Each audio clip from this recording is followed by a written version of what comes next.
The Lubavitcher Rebbe once said, if you don't believe in a Jew, you don't believe in God. What does that mean? Yosef HaTzadik, the great Yosef, went down to Egypt. He was 17 years old. He was seduced by his boss's wife, a very powerful woman. At the moment he was about to sin with her, he saw an image of his father appear to him. And at this moment, he refused. He refused to do the wrong thing.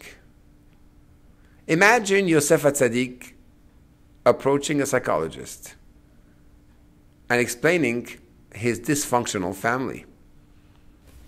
I lost my mother at 9. At 17, my brother sold me. My father thinks I'm dead. And I'm in a strange land where nobody is Jewish. Why in the world wouldn't you take advantage of the situation, my dear young boy? The psychologist would tell him. You're 17 years old and you're beautiful. You're a handsome boy. Go for it.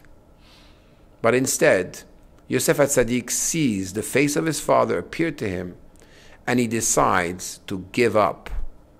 He decides to refuse to be with this woman. If you look a little earlier in the Torah, it says that when the brothers came to Jacob to announce the death of Yosef, he refused as well. But he refused to be consoled. He refused to give up on his son.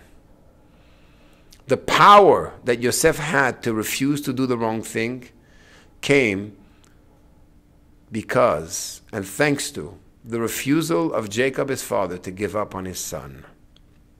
So before you give up on yourself, think for a second. God still believes in you. Believe in Him.